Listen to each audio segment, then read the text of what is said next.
vir ons gebore, vir jou en my. Waar sal jy in die grote heelal 'n beter wêreld kry? Kyk hoe lewe dit hier om ons. Is dit nie mooi nie?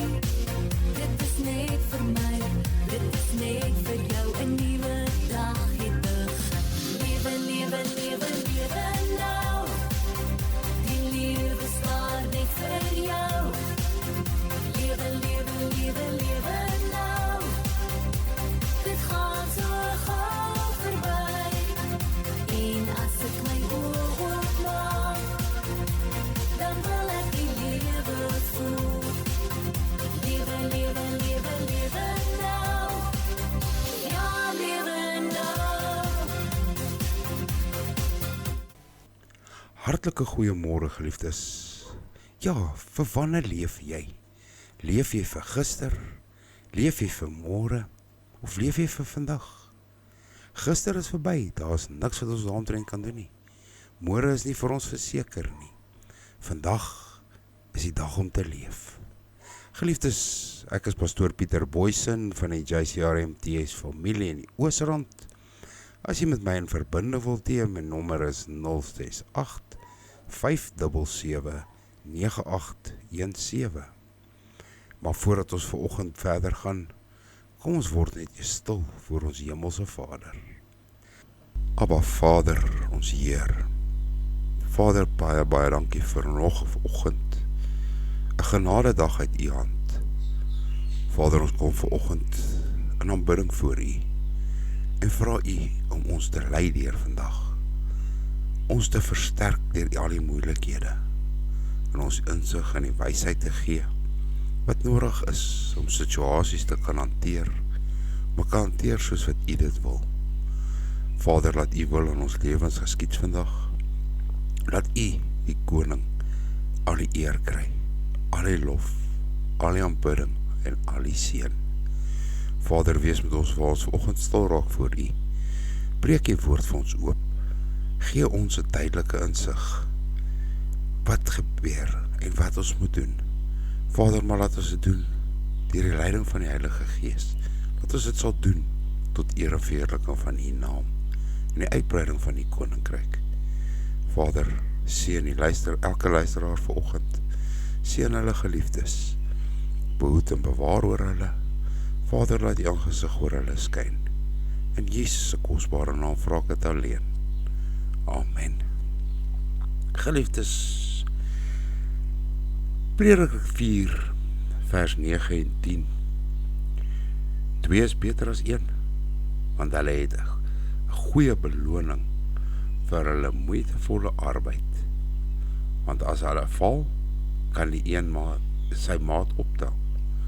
Maar wie die een wat val sonder dat daar 'n tweede is om hom op te tel.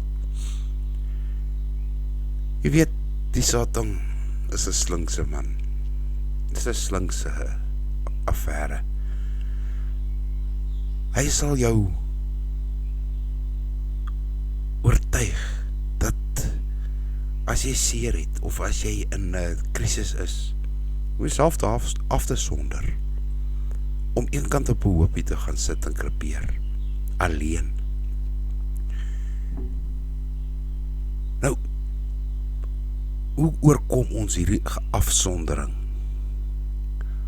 Wat beteken dit regtig? Ontvlugting of onttrekking van mense of verantwoordelikhede? Voel hopeloos oor veranderinge? Gaan ons nie maar almal daardeur nie? Wanneer ons deur pyn gaan en wanneer die pyn ons oorweldig, kan dit 'n natuurlike reaksie wees om jou te onttrek van ander, om een kant op 'n hoopie te gaan sit en krepeer. Maar ongelukkig sal daai lang tydperk van isolasie nie ware verligting bring nie. Inteendeel, dit sal jou depressed maak. In teenstelling met wat jy dink, sal dit jou wanhoopig en jou wanhoopigheid vinniger vererger, en jou selfs oortuig dat dinge nooit kan verander nie, of kan verbeter nie. Jy sien, selfbejammering floreer in eensaamheid en isolasie. Want wat doen jy as jy eensaam en alleen is? Jou gedagtes hardloop met jou rond. Die woord stel het vir ons so duidelik in die gedeelte wat ons sopas gelees het. Wat 2 is beter as 1. God sê dit vir ons met 'n doel. God se plan is dat ons in 'n groep of in 'n familie of in 'n gemeenskap moet funksioneer, nie alleen nie. Dit help ons wanneer ons bemoediging nodig het en ook om aanspreeklik gehou te word vir ons aksies. Nie waar nie? Die Heilige Gees vul ons met ware hoop, geliefdes, wat verandering bring. Om in kontak te wees en te bly met goddelike vriende en 'n geestelike gemeenskap speel 'n baie belangrike rol daarin om ons te help om die greep van selfbejammering te oorkom. Want as jy alleen is met jou gedagtes, het jy niemand om jou te bemoedig nie. Jy gaan jou Bybel lees of jy gaan op jou knieë gaan, maar as iemand dit saam met jou doen, sê die Here nie vir ons so duidelik in sy woord, wat 2 meer in my naam vergader, daar sal hy wees nie. Nou, hoekom sal ons alleen wil wees? Isolasie kan op 'n kort termyn verligting bring, ja. Jy voel vir daai oomblik alright, maar verder die aangaan, hoe langer dit duur, hoe erger word dit. Maar genesing kom dikwels deur om saam met jou geliefdes, saam met jou gelowige vriende en families deur te gaan, om hulle in te trek, hulle deel te maak van jou probleem. Wat het met Job gebeur? Hy was op Asoop, maar was hy alleen? Nee, sy vriende het hom kom kuier. En toe hy sy vriende vir hulle gebid het, toe kom sy verlossing, toe kom sy uitkoms. Jy sien, om alleen en eensaam in 'n ding te bly en om te probeer oorkom by jouself, kan werk, maar dit gaan jou lank vat om deur dit te kom. So skakel in, as jy nie ingeskakel is nie. Skakel in by 'n gemeenskap van gelowiges. Onderhou jou byeenkomste. Deel jou swaarge. En jy sal sien, jou verligting, jou deurbraak, kom vinniger as jy gedink het. Geliefdes, ek vir julle los met 2 Bybelstukkies, vers 25. En laat ons onderlinge byeenkomste nie versuim, soos sommige die gewoonte het nie, maar laat ons mekaar vermaan. En dit is te meer, na mate julle die dag sien naderkom. Romeine 15 vers 14. Maar ek self ook, my broeders, is oortuig aangaande julle, dat julle self ook vol van goedheid is, vervul met alle kennis, in staat om mekaar te vermaan. Jy sien, weer eens, saam met mense, nie alleen nie. Geliefdes, mag julle 'n geseënde, voorspoedige dag hê. Ek sluit vir ons af.